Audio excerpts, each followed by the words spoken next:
Good afternoon, everybody. Please be seated.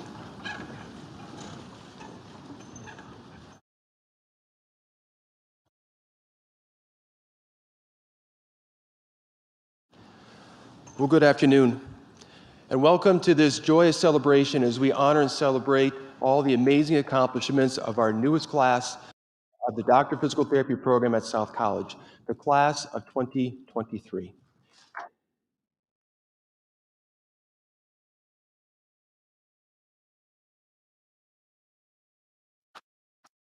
On behalf of our School of Physical Therapy and South College administration and our faculty, we'd love to welcome all of the parents and the family members and the significant others of our graduates to celebrate today's occasion.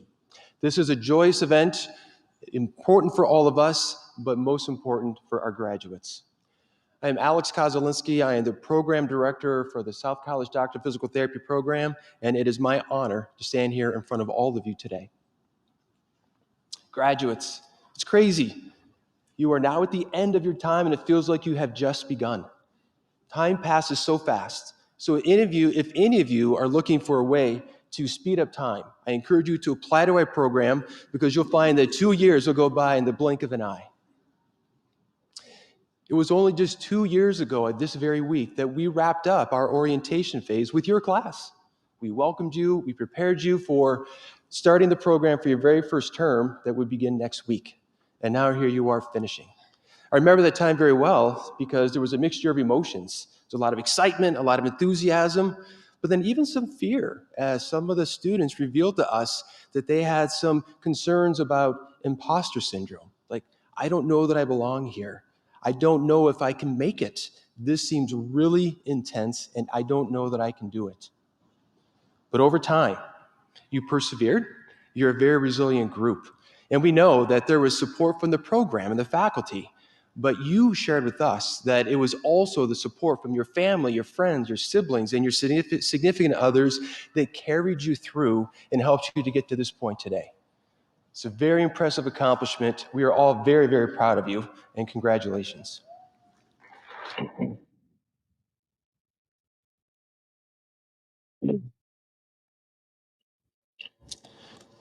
So this is quite a remarkable class. They have been through a tremendous amount.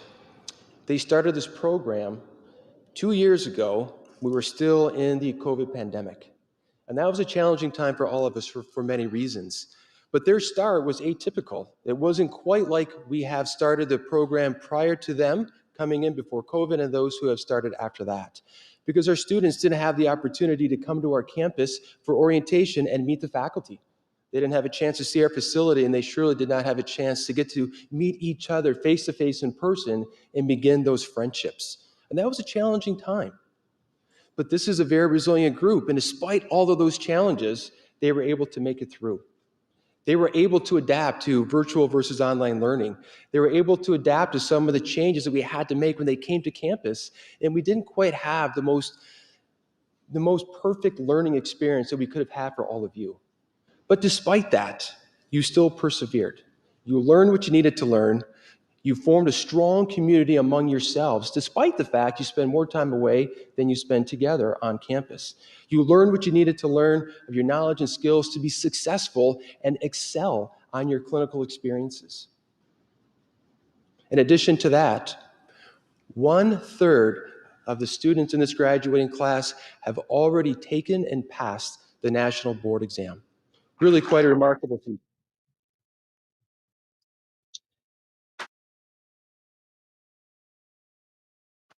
And so why that is so remarkable is that we're a 2-year program, but most programs in the country are 2.5 or 3 years in duration. So students in those programs typically take the board exam after they graduate, where they finish their clinical experiences and they finish all their courses. That's the tradition. So students in other programs have 6 or 12 months more time to prepare for the exact same exam. And the students who've taken this exam early had a higher pass rate and score than the national average.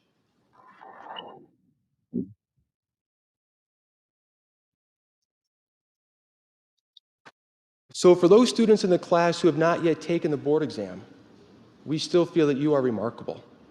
We have all the confidence and faith that you're going to do just as well as the students in your class who have already completed that exam. And what they've done is they've simply set the stage for you.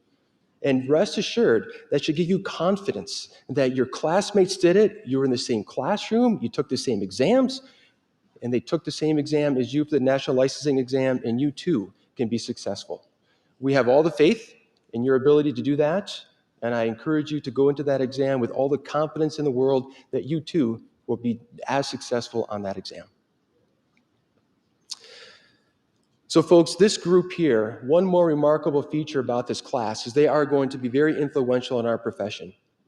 In an exit survey where we survey the students to find out more about their interests and their plans for the future, 80% of the graduates of this class intend to have leadership positions in the first 5 years of their career. Well, imagine that. A large portion of the students in this class who started the program who did not feel that they belonged here, that they didn't have the knowledge or the ability to be successful. Now, after 2 years, guess what? Now they have the knowledge and skill and the confidence that they can step forward to be leaders in our profession. Truly remarkable.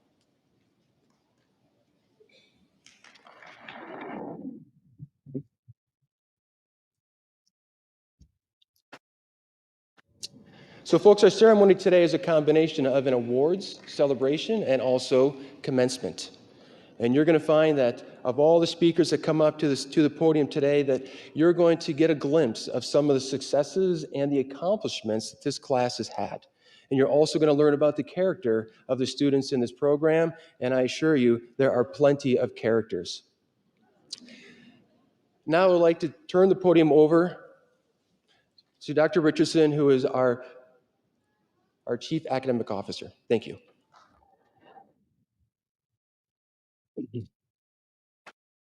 Good afternoon, ladies and gentlemen. My name is Dr. Ted Richardson, and it is my privilege to serve as the Chief Academic Officer for South College. I prepared a few remarks of welcome for all of you, but I would just like to go off script for a minute here, if you'll permit me. So our esteemed Dean, Dr. Tim Noteboom, has announced his retirement, much too young in my opinion, in this year. So I would just like to take a moment and recognize everything that he has contributed to this program and this profession. All of us owe success to Dr. Noteboom and what he has accomplished. So Tim, if you could please stand up and receive a round of applause for everything you've done.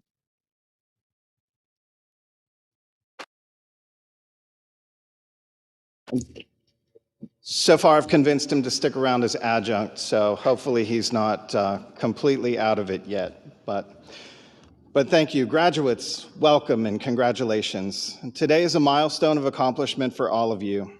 Through 2 intense years of study and persistence, you have fought to cross this stage and receive your doctoral hoods. With the countless hours studying and preparing to become physical therapists, you now stand at the threshold of a bright future full of immense possibility. Like any journey, your path will not always be easy. You're about to leave here as graduates, and the majority of you will take the next steps of licensure. Some of you have already done that. As you embark on the next stage of your journey, for which you have all been well trained and prepared, I want to remind you of the words of the wise Jedi Master Yoda: do, and we'll just leave it there. You're part of South College, and we will be with you on this journey and the journey beyond. So you have all of our faith going forward in you to succeed in this next step of becoming licensed physical therapists. You have a profound opportunity to make an impact on the lives of your patients. With every piece of advice you give and interaction you have, it is an opportunity to make a difference. Your knowledge and expertise will be invaluable in helping all of those who come to you seeking guidance and healing. Always remember that the greatest strength you possess is not your academic achievement or professional accomplishments, but it is found in your compassion, your empathy, and your willingness to serve others. These qualities are what will set you apart as truly exceptional physical therapists. Have the courage to do rather than try. Everyone here is so proud and excited to have guided and helped you on this journey and reaching this moment. With this accomplishment, you have forged your pathway into a new career. We are so proud of you, what you have accomplished, and all that you will do as our graduates. Thank you.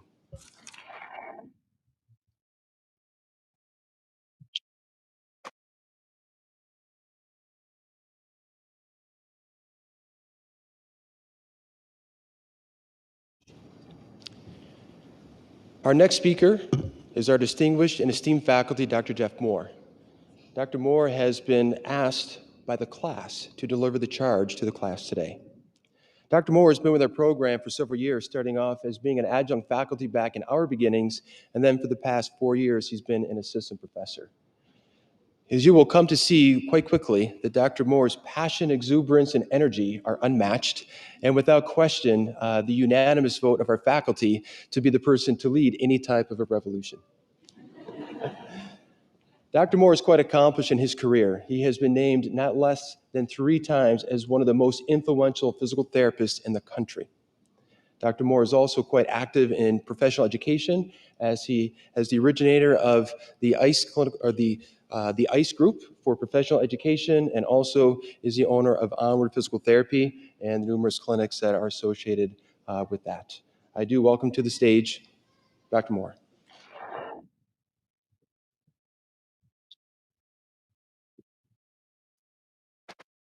What's up, team? I'm thrilled to be here. I'm rocking the note card, tried to bring it full circle for you. True case number 5. This is a heck of an honor. Gosh, you look good. I'm so thankful to be here. I am acutely aware of what it took to earn the seat you're sitting in, to stand in front of your friends and family, your loved ones. This is a big moment, and thank you so much for letting me be a small part of it. You know, when you're granted a moment like this, it forces a lot of reflection. You know, what's worth saying? I mean, what might stick? What might bring some value? And I think the best thing you can do is think back to, you know, when you were where you are. And I've done a lot of thinking over the past month, and boy, can I bring myself back there. And it brings back a lot of the emotions Dr. K was talking about. I think I graduated from St. Augustine, Florida, and I remember walking across the stage and hopping in the U-Haul. Kelsey already had it ready.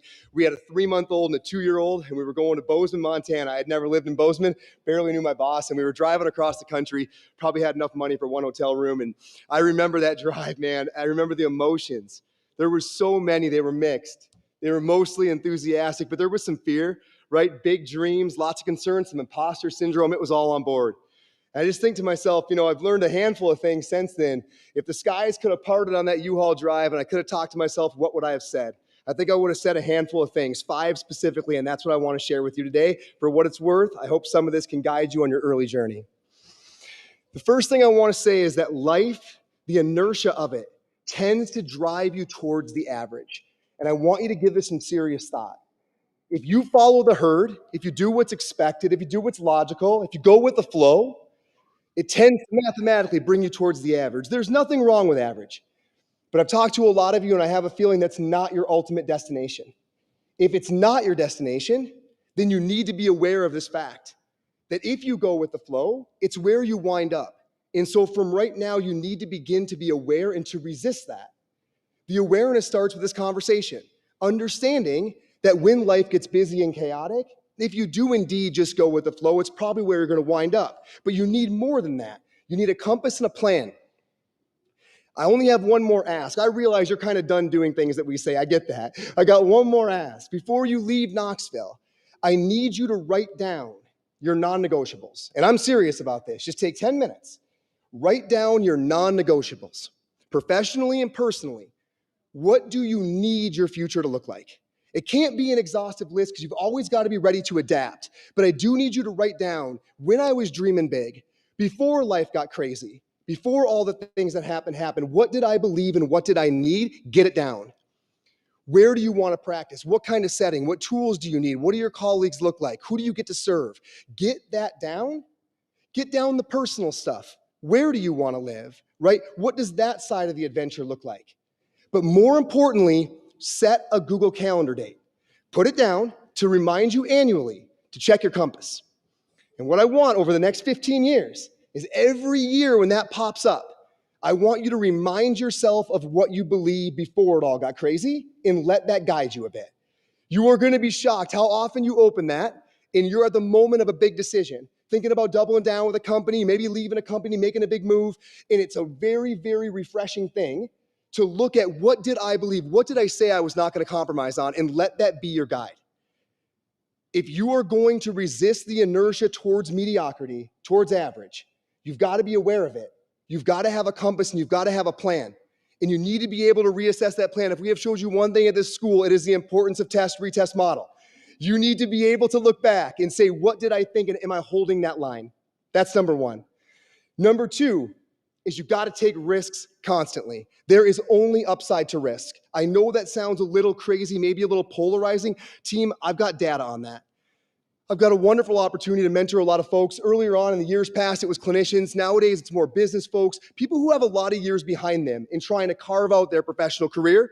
I have never once, and I have no exceptions to this statement, I have never once had someone tell me, Jeff, I really, really believed in that, and I'm so bummed I gave it my best effort. I've never heard that in my life. And I know some people who have had some colossal failures. I've had some doozies myself. What you're gonna realize every year that ticks by from this one to the end is it's not about winning, it's about trying. It doesn't quite hit yet, but every single year you're gonna begin to reflect in your life and you're gonna realize it's not about winning, it's about trying. Did I put my chips in the middle on the things that I believed in? Did I act in alignment with my values? It won't matter at the very end how it went. It'll matter whether or not you tried. The other beautiful thing about what you've earned, and you have earned it, is you've got a bit of a safety backdrop. A beautiful thing about this job is you can get work anywhere. It might not be your favorite job. It doesn't have to be long-term. You're always gonna be able to find a gig. That is an unbelievable foundation to be able to jump from. A lot of people do not have that luxury, where if you take a big chance, you're not totally left strung out. You've got a backup because you did the work to earn that. Then use it. Use that and take those big risks. You know you can pick yourself back up. Be able to look back and say you went for it. It will only have upside. Number 3 is take them early. It's not just about taking them, it's about taking them early. I love this story, and I mean this sincerely. When someone rolls up to me and says, man, I just started my own thing, or I just made a big change, or what have you. I am now practicing in the way that I always wanted to practice, right? I love hearing that story, but I'm lying if I don't think to myself a little bit, gosh, I wish you would have done that on the front half of your career, right? Like, we're now 15 years in. Like, if you knew where you wanted to be, I wish that change maybe could have happened earlier for you, so this stoke that you're experiencing could have been your entire career. What I'm saying to you is, if you know, go. If you know, go. If you know where you want to be and who you want to work with and how you want to practice and what you want your future to look like, if you know, go. Now, take the risk. Because the earlier you get that set up, the longer you get to enjoy practicing and living in the way that's in alignment with your values. Take all the risks, and the sooner you take them, the better. Number 4 of 5 is I need you to understand that first impressions sink the deepest. There's not a person up here behind me that can't tell you the trials and tribulations of trying to get seasoned clinicians to change the way they practice. Those habits, those beliefs, those form your identity. And the first sensitization tends to be the strongest. First impressions sink deep. I'm saying that because I want you to choose wisely. I want you to really be methodical about who you give your energy to, about who forms your initial practice habits. Not only professionally, but who you're around personally. How caring, how compassionate are they, again, in alignment with who you want to be and how you want to behave? Once you make that initial impression, it's really, really tough to get you out of it. One of the coolest things about this gig is working with you all, we don't tend to fight that, right? You tend to be a relatively blank slate. We can show you the newest stuff and you don't push back very hard. You don't say, no, I've done it this way forever. And there isn't that. Make sure that whatever habits you do form, they serve you really well for the rest of your career. They are your foundation. Choose wisely. Choose wisely with your energy. The last one's the most important. It's also the hardest to get your head around, but I am remiss if I don't say it. I want you to begin embracing the fact that from this moment on, you have enrolled in an infinite game. There is no winning physical therapy. You will not have a Tuesday in March where you say, dude, I did it. I won PT. That doesn't happen. There's no winning this profession, right? There is no end point to this. And that is so unique because there's an end point in everything else in our lives. You're sitting at one right now. You just won PT school, right? You usually win. You've been winning all along. The game has changed now, effective today. There is no winning physical therapy. There is no victory off in the distance. And that's why you need to begin accepting the fact that the only thing that you can ever win is the day. It is a beautiful thing.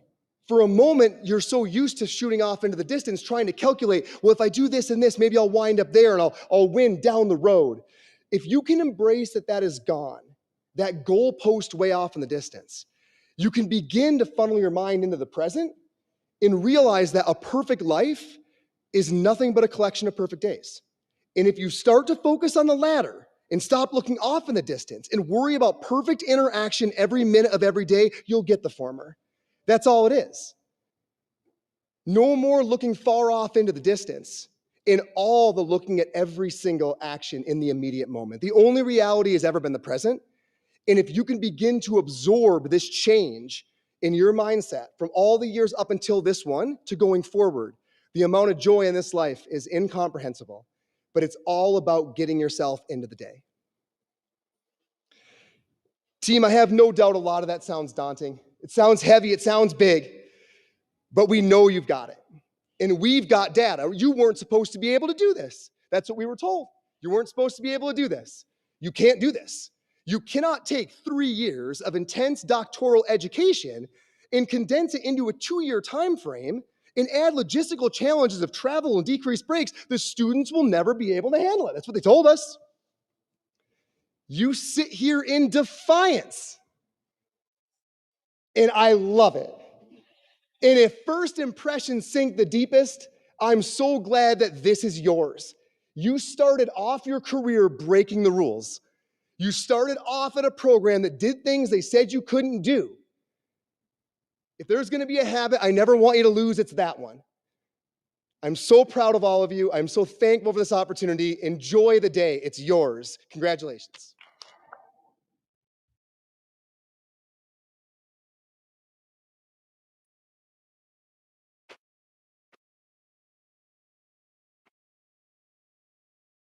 Now, is that not inspiring? My goodness. Yeah. All right. Well, thank you very much. Thank you very much, Dr. Moore. Very inspiring as always. All right, Defiant Group. Now, the next speaker coming to the stage is also elected by the students to deliver the student message. So I do ask the now Dr. Anthony Hewling to come to the podium.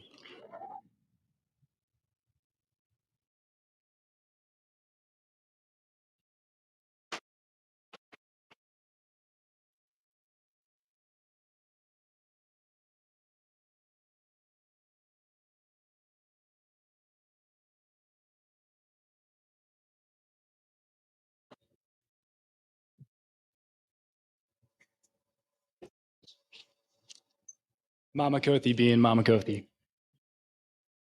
Let's give it up for Dr. Jeff Moore one more time for his ever-inspiring words, as always. That's how you get the party started right there. So thank you. It's an honor to be up here speaking in front of all of you. To my class, thank you for choosing me to speak. I was originally thinking of writing you all a song, but, but I already did that in PTA school on the special test of the shoulder. So for those of you studying for the July boards like me, hit me up. I've got some copies in the back. We did it. It was everything they said it would be and more. You're never really prepared. You just adjust and fail, over and over again. And so one day you find yourself in a place like this, turning your tassel around in front of family, friends, and faculty who've all helped us get here. Let's give it up to our family, friends, and faculty.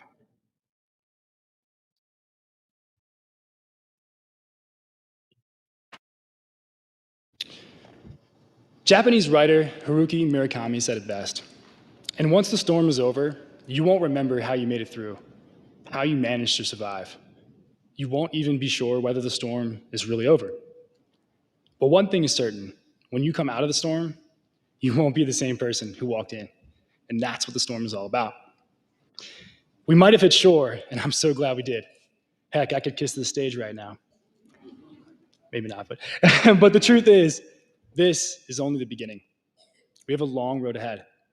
We're about to enter the jungle. And as we get deeper and deeper into the wilderness, our tracks will inevitably get covered up. We'll start to forget how we even got here today.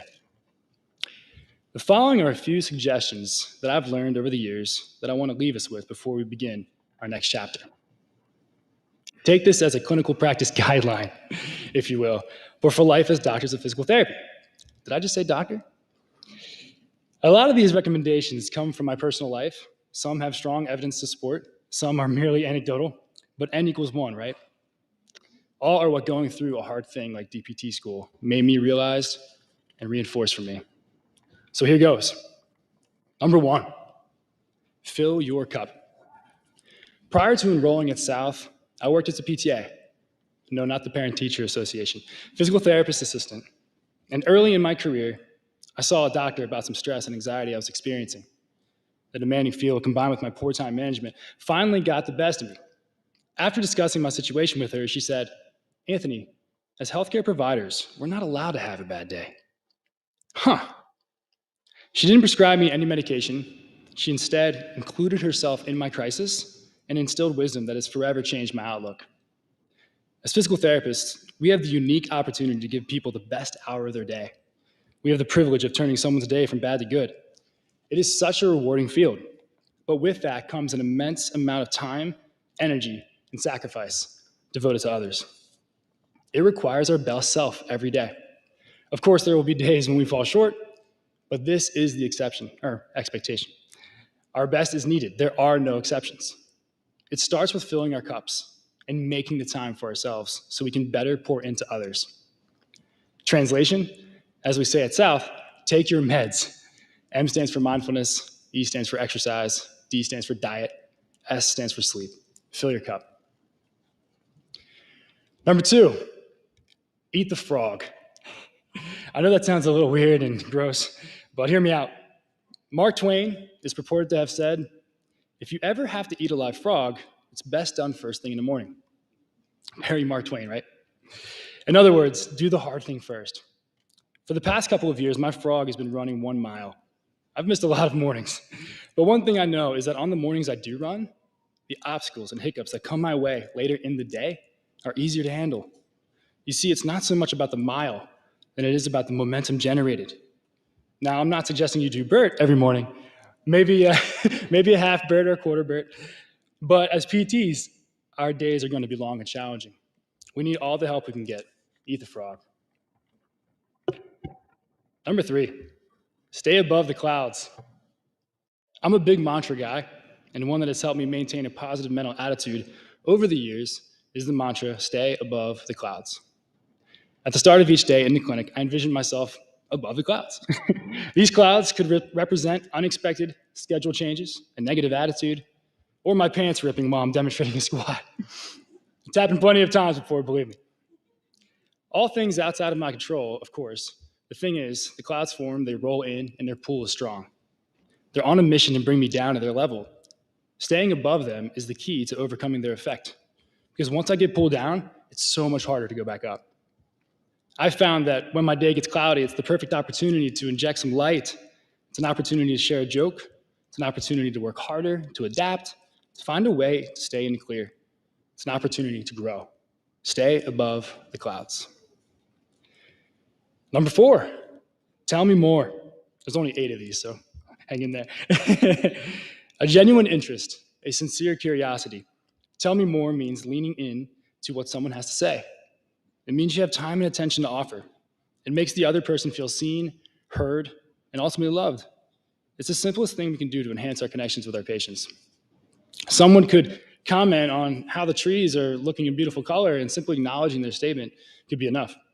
It's all about moving in towards that other person, wanting to know more and sharing in their delight. It makes them realize you're with them, participating in this life with them.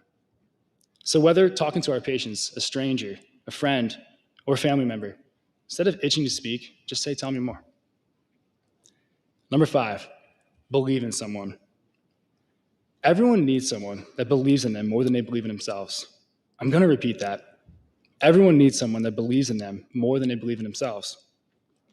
None of us would be here today if it weren't for those who didn't give up on us. Be that person to someone else. As we head into our careers, a lot of us will be working alongside techs, volunteers, high school and college interns, coming to shadow and observe. A lot of them will be undecided, hesitant, and scared about what to do next. I was once one of those kids, working in a PT clinic, lost, discouraged, stuck. But a man named Steve Bache, over 40 years of experience working as a PT, joined our clinic, took me under his wing, and saw a potential in me that I didn't see in myself at the time. Pick someone, invest in them, be on them. Almost annoyingly, believe in someone. Number 6, action is the antidote. We live in an era where passively scrolling feels like actively participating, where information overload is in full swing. Chances are you don't need more information to know what to do. You need to start doing what you already know.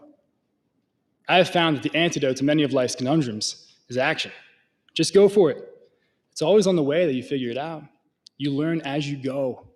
As many of us head out into exciting careers, we might feel like we're not qualified for X, Y, or Z because of our experience. But I'm here to tell you that it's never ready, set, go. It's always go, set, ready. If you're waiting for the perfect moment or time to do something, you'll be waiting your whole life. And if you're watching others do the things you know you should be doing, come on, man. Action is the antidote. And number 7, persistence is key. For many of us, it took multiple tries to get into this program. For me, it was 3. Our future patients will stump us.